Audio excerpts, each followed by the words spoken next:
Bienvenidos y bienvenidas a este espacio de entrevistas de la Universidad Andina Simón Bolívar.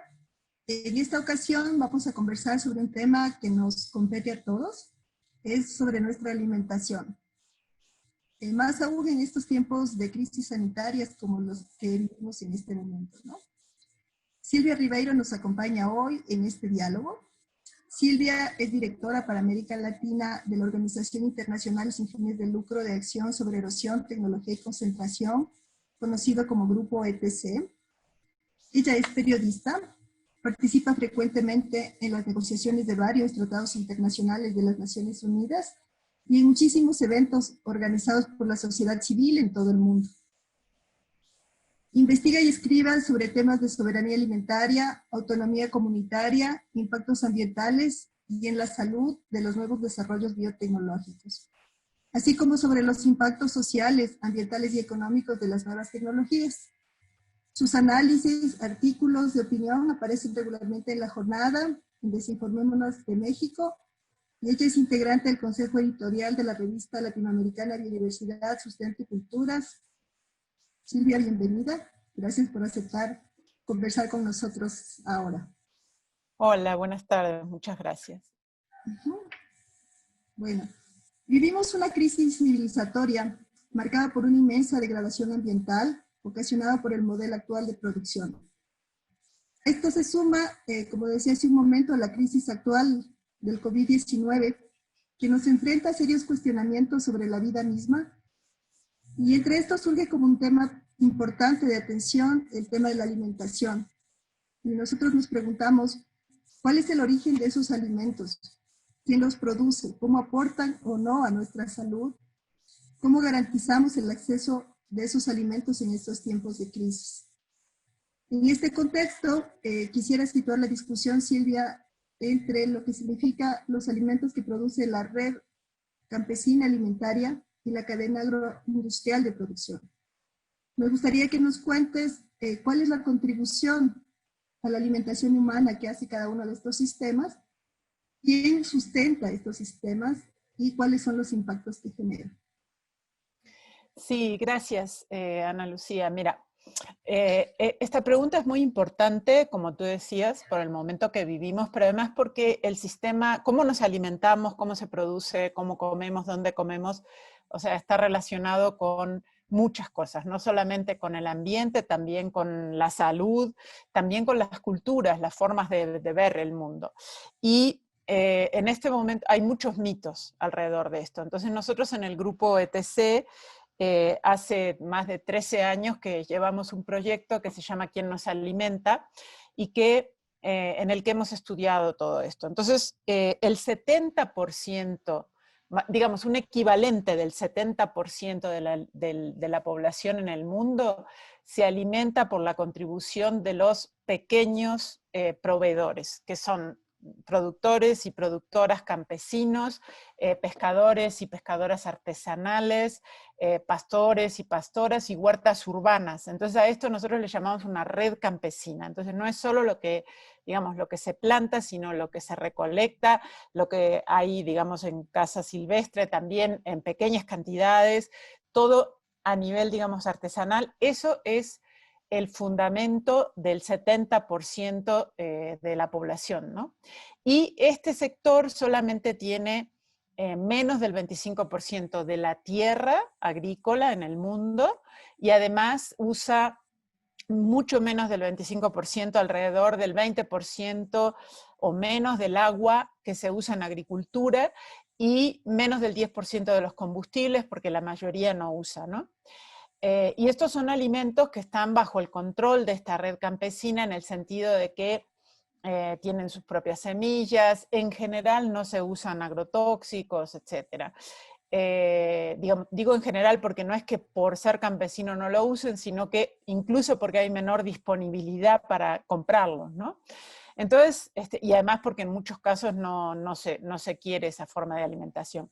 Pero la otra parte, lo que es muy preocupante, es que lo que le llamamos la cadena industrial de alimentos, que es la producción industrial, o sea, la producción industrial de alimentos desde la agricultura hasta los supermercados, es una bueno, para empezar, controla el 75% de la tierra agrícola del planeta, consume más del 75% del agua y el 90% de los combustibles que se usan en agricultura. Y solamente, digamos, alimenta, en el sentido real de la palabra, a un 30%, al equivalente a un 30% de la población mundial. Mucha gente dice, bueno, ¿esto cómo sucede? Digamos, y yo sé que la agricultura industrial produce mucho más y todo eso, en fin, no, esto, digamos, es lo que hablo de los mitos. Sí es verdad que la agricultura industrial, por ejemplo, planta enormes, enormes superficies, pero la verdad es que la mayoría de eso se desperdicia. Según la FAO, o sea, la FAO usa cifras muy conservadoras, más o menos del 35 al 40, 45% de lo que se produce en el campo se desperdicia en el campo, o sea, nunca llega, digamos, nunca sale de ahí. Pero si a eso le sumamos todo lo que se desperdicia en empaques, en transportes, lo que se tira a la basura porque se compra empacado y es de más, etcétera, todo eso es mucho más del 50%. Pero lo peor de todo es que la comida industrial que llega finalmente a las personas no alimenta, la mayor parte produce obesidad, engorda, o sea, son alimentos que no se necesitan o están vinculados a las causas mayores de enfermedad en el planeta. Aparte de esto, esta cadena industrial que solamente alimenta el equivalente, como digo, o sea, produce una gran cantidad de algunos granos, pero desperdicia tanto, sea porque no se aprovecha para alimentar o porque se desperdicia en la producción, que solamente equivale a un alimento al 30%. Y esta misma cadena es también el principal factor de cambio climático. Esto es un dato que ha trabajado la organización GRAIN, en donde justamente hacen una extrapolación. Digamos, ya el IPCC, el Panel Intergubernamental de Cambio Climático, reconoce que la agricultura y la deforestación ellos reconocen solamente minando eso aislado, que es el 25% de factor, digamos, de los factores que producen los gases de efecto invernadero. Lo que hizo GRAIN fue calcular además cuánto de esto corresponde, por ejemplo, a las emisiones de los transportes, a las emisiones por la basura, etc. Y todo esto a las emisiones por los empaques, por la deforestación. Bueno, todo esto da entre 44 al 57% de los gases de efecto invernadero son producidos por el sistema alimentario agroindustrial. Algo parecido, digamos, podríamos ver si extrapolamos, digamos, el impacto del sistema alimentario, digamos, las plantaciones, el uso de agrotóxicos y todo, que tienen en la contaminación de aguas, la contaminación de aire. Entonces nos damos cuenta que la cadena agroindustrial de alimentos, aunque solo alimenta al equivalente al 30% de la población, está vinculada a los mayores problemas ambientales y de salud del planeta. Gracias, Silvia. Esto que acabas de decir es súper importante ahorita sobre el tema de la salud. Y quisiera que ahí nos cuentes un poquito cuál es la relación de la cadena agroindustrial de producción con los problemas de la pandemia en estos momentos, ¿no? Y cómo este sector se ha comportado. Bueno, es de nuevo también nosotros consideramos esto una pregunta clave porque el sistema alimentario agroindustrial tiene un rol clave en el surgimiento de epidemias y pandemias. Tanto directamente, por ejemplo, los criaderos de confinamiento de animales, los criaderos industriales son una fuente emergente de nuevos virus y nuevas bacterias, bacterias resistentes a antibióticos, porque es el lugar donde se utiliza el 80% de los antibióticos en el mundo, o sea, de todos los antibióticos, los que usamos los seres humanos o los que se usan en veterinaria, pero sobre todo en cría industrial de animales, se usan en la cría confinada de animales. Y no es tanto para animales sanos, sino para promover el engorde y la cría rápida, digamos, ¿no? Entonces, por un lado, esto produce bacterias multiresistentes a los antibióticos, pero también es un criadero de nuevos virus, porque son animales que viven hacinados toda su vida en condiciones de sistemas inmunológicos muy debilitados y además con una uniformidad genética muy grande, porque no tienen una cría natural, son producto de la uniformización genética por las compañías que venden, digamos, la genética animal. Entonces, esto de por sí ya es una parte del origen de las epidemias, que es el origen zoonótico. Nosotros hoy que estamos en estas pandemias, que todo el mundo sabe que tiene un origen animal, se supone que es a murciélagos, y entonces mucha gente dice, ¿y eso qué tiene que ver con la cría de cerdos o de pollos industriales o de vacas? Bueno, está muy relacionado, porque sea que estos virus se encuentran en estos lugares que son realmente como fábricas de pandemias, le llamo yo así, de ahí sale, por ejemplo, la pandemia de la gripe porcina, la gripe aviar, que es un SARS-CoV también, ¿no? Es un pariente del virus que tenemos ahora. O sea, salen de estas instalaciones de cría. Pero los que no salen directamente, los que salen de sistemas silvestres, como puede ser, por ejemplo, murciélagos, es porque estos animales han sido expulsados de sus hábitats. Y de los factores que influyen para expulsar a los animales de los hábitats silvestres, el principal es justamente la expansión de la frontera agrícola. Esto es un dato que poco se conoce, o sea, están todos los megaproyectos, la minería, las represas que están afectando a los ecosistemas silvestres y expulsando a estos animales que estaban, digamos, en una situación de equilibrio con los virus y salen y estos virus se reproducen o en humanos o en alguno de estos criaderos de animales. Pero uno de los factores fundamentales, el factor fundamental de la deforestación es la expansión de la frontera agrícola. Esto de nuevo es un dato de la FAO, lo menciono porque son datos muy convencionales los que usa Naciones Unidas. O sea, Naciones Unidas usa datos muy por abajo de la realidad y adjudican a América Latina el 80% de la deforestación a la expansión de la frontera agrícola industrial. Entonces, esa expansión se da porque la mayor parte, más del 70% de la tierra agrícola de la cadena industrial, es usada para producir forrajes para la cría industrial de animales. Entonces son todos como círculos círculos viciosos, digamos, que se alimentan, o sea, usan la mayor cantidad de la tierra, tienen el mayor impacto en los ecosistemas silvestres, pero además producen las enfermedades y es, digamos, un círculo de ganancias. Son las propias empresas que crían animales en confinamiento las que también usan la tierra para producir forrajes, sobre todo maíz y soja transgénica, para esos mismos animales, ¿no? Y, digamos, en este tiempo, ¿qué ha pasado con esa agricultura industrial, digamos? Tenemos como un avance hacia lo que se denomina la agricultura 4.0. ¿Qué implica eso? Cuéntanos un poquito.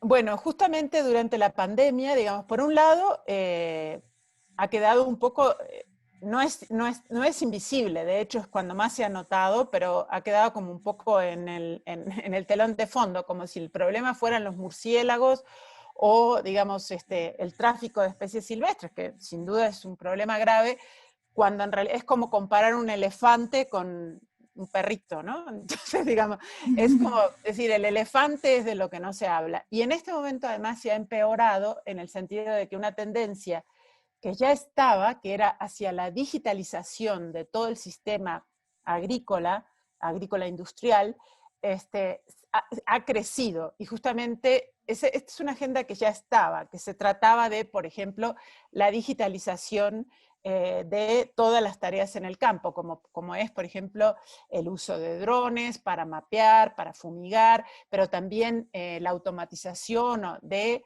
toda la maquinaria agrícola y el uso de la maquinaria, en muchos casos automatizada o no tripulada, pero que en todo caso todo esto va generando datos que ya no van a satélites, sino que van a grandes nubes informáticas que están controladas por las mismas empresas que en todo el mundo son las mayores plataformas digitales, que son Google, Amazon, Facebook, Apple y Microsoft, le decimos las GAFAM, y que en China son Alibaba, Tencent, Baidu. En fin, estas que son las que tienen, entre estas que nombré, que son 8, tienen aproximadamente el 80% del mercado de las plataformas digitales.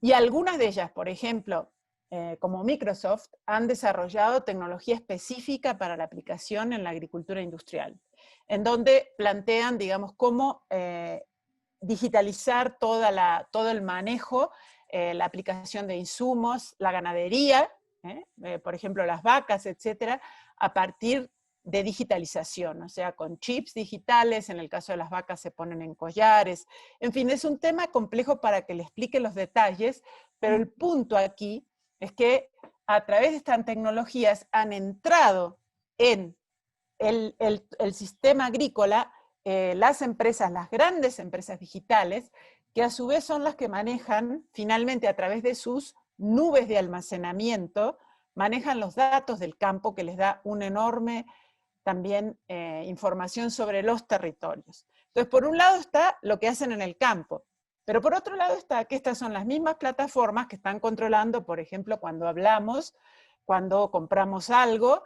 que ahora con la pandemia se ha exacerbado, digamos, la compra desde alimentos a cualquier otra cosa a través de Internet, y a su vez todas estas compañías han desarrollado, ya tenían desde antes, convenios con las compañías de agronegocios, con las de supermercados, etcétera, y finalmente son las únicas que tienen la capacidad de manejar la enorme cantidad de datos que se van generando, tanto en el campo como en el consumo.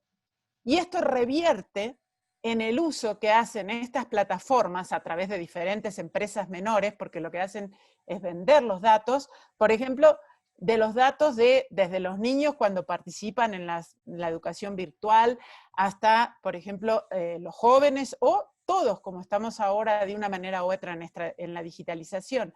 Y eso lo usan para inducir, hay toda una industria de la inducción, el consumo de determinados, por ejemplo, de determinados alimentos. En realidad lo usan para inducir las elecciones de consumo de todo, no solamente alimentarias. Pero en el caso alimentario es muy grave porque complementa, digamos así, lo que ya existía en cuanto al manejo digital en la parte de producción y ahora también en la parte de consumo. Entonces, en el marco de la pandemia, estas no son las empresas, son las empresas que más han ganado en ganancias, digamos, concretas, en dinero, son ganancias absolutamente demenciales, ¿no? Por ejemplo, Amazon, que es la más grande del mundo, Amazon.com, tiene ganancias que superan, las ganancias de los 3 meses de la pandemia, de enero a marzo, superan todo el programa mundial de Naciones Unidas, el programa mundial de alimentos. Solo una comparación, ¿no? Entonces, superan muchas veces. Entonces, han ganado enormemente a través de obtener todos estos datos que a su vez comercializan vendiéndoselos a otras empresas que a su vez nos están tratando de influir en qué comemos, cuándo lo comemos, cómo, en las formas de producción, etc. Entonces, todo un tema nuevo, digamos así, que no esperábamos que tan rápido se relacionara a algo tan vital como es la alimentación, pero que ya está completamente metido tanto dentro de la producción como dentro del consumo. Y en ambos casos afecta no solo a los que, digamos, porque a veces uno tiene la imagen de que afecta solamente a la gran producción, ¿no? A los que tienen el dinero para usar drones o para comprar tractores o para usar los satélites. No, en general, digamos, sea por el control de territorio que hace que les permite ampliar las unidades de producción, esto ya venía, por ejemplo, con los transgénicos y todo, pero ahora, digamos, con la digitalización, con cada vez menos gente. Entonces, por un lado, por ahí. Y de la otra punta, en el consumo, en dirigir las elecciones de consumo de la gente o la compra a través de la inducción, bueno, de todos estos alimentos que son los que están provocando, por ejemplo, mayor obesidad, mayores enfermedades, etc. Un dato que no dije antes es que, digamos, las enfermedades zoonóticas, que es lo que estamos viendo ahora, en promedio en el mundo solamente son responsables del 28% de las muertes anuales, todas las enfermedades zoonóticas, de cualquier tipo. Y, o sea, no solo las zoonóticas y todas las infecciosas, perdón, es más grave, o sea, todas las infecciosas. El 72% son enfermedades no transmisibles.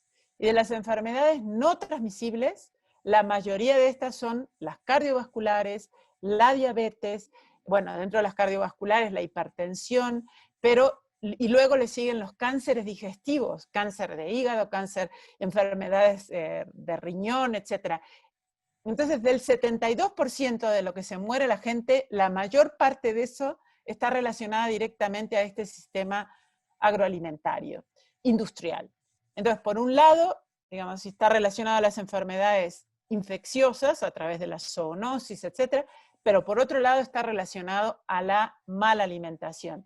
Y a través de la digitalización esto aumenta, ¿no? Aumenta en parte con la pandemia, porque estamos obligados a usar medios digitales, y porque a través de esos medios digitales se ejerce, digamos así, toda una industria de la inducción de comer alimentos de peor calidad, vamos a decir así, y que aumentan esas enfermedades. Y Silvia, justamente nosotros aquí en el país hemos visto eso. Muchas de las donaciones de alimentos que hacía el gobierno eran alimentos ultraprocesados.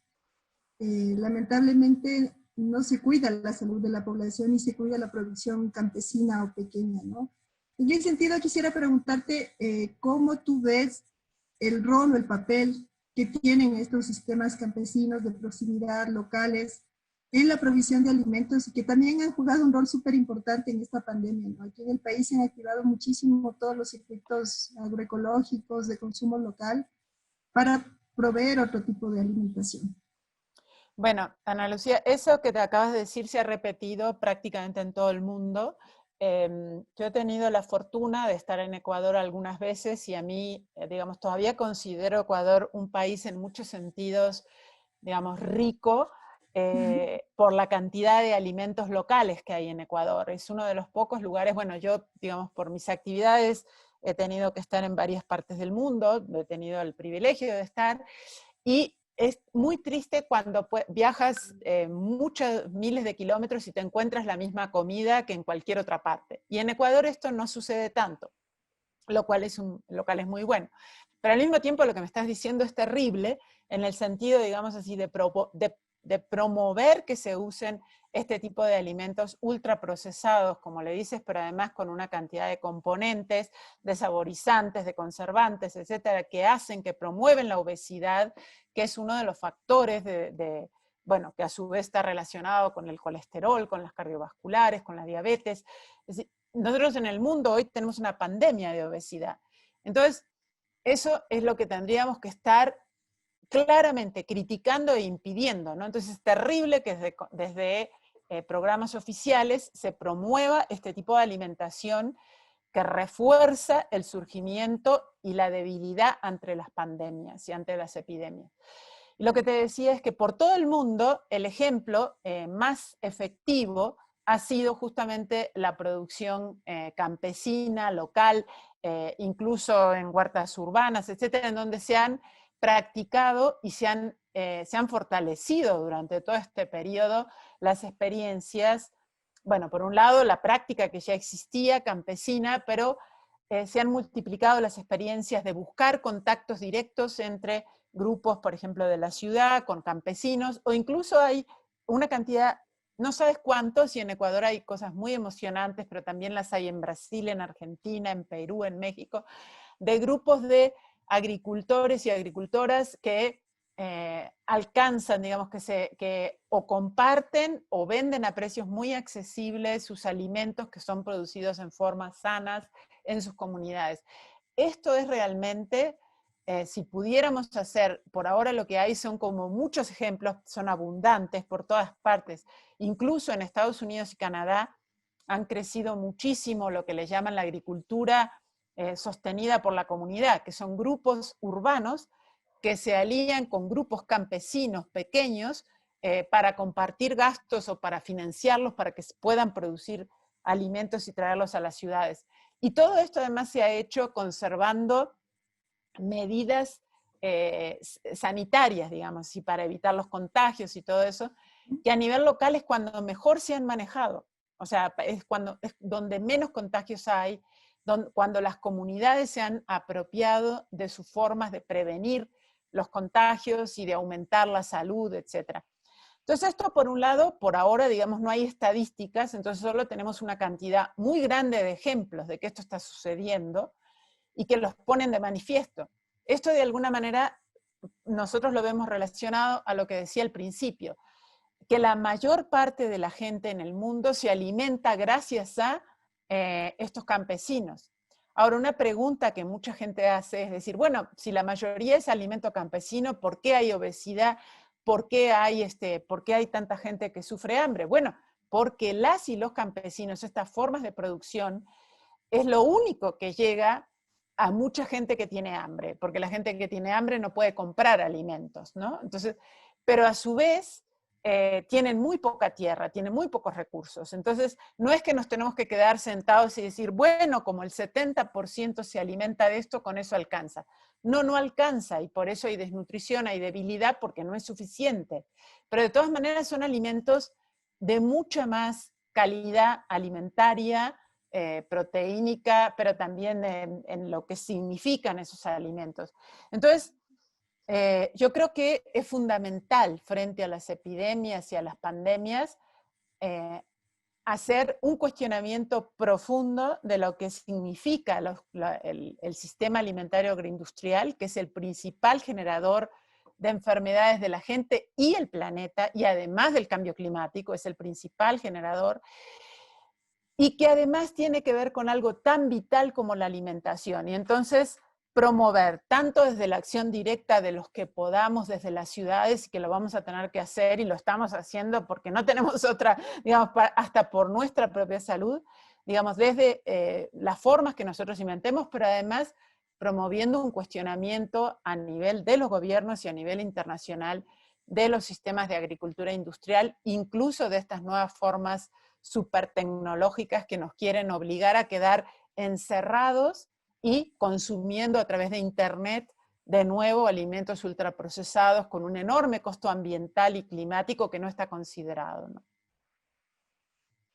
Gracias, Silvia. Es súper importante lo que dices, porque, digamos, nuestro país, como tú dices, es un país muy rico en lo que se refiere a la alimentación. Tenemos una gran cantidad de agrobiodiversidad y tenemos mucha cultura y conocimiento campesino. Y además hemos tenido unas normas por la última constitución que nos declaran como un país libre de cultivos y semillas transgénicas, que defienden la soberanía alimentaria, pero lamentablemente no se cumplen, ¿no? Queda ahí entonces nuestro rol y nuestro papel, como tú decías, como activistas, como consumidores, como parte de la academia, en la defensa de estos otros sistemas de producción que realmente pueden asegurar y permitir que tengamos una mejor nutrición y una mejor salud. Si quisieras Bueno, decirnos algo finalmente. no, pues muchas gracias por interesarse por este espacio. Sí sé que en Ecuador tienen todas estas posibilidades y nada más les quisiera decir que realmente, digamos, ya no es una opción seguir sobre los mismos sistemas de alimentación. Tenemos que cambiarlos y fortalecer estos otros sistemas porque realmente es que ya es un problema de sobrevivencia de la salud de todas y de la salud del planeta que está íntimamente ligada. Entonces, bueno, creo que es una oportunidad que tenemos todos y desde la academia, como este programa y otros que están haciendo, es una forma también de generar información y conciencia sobre esta necesidad. Y muchas gracias. Gracias, Silvia. Nos veremos pronto.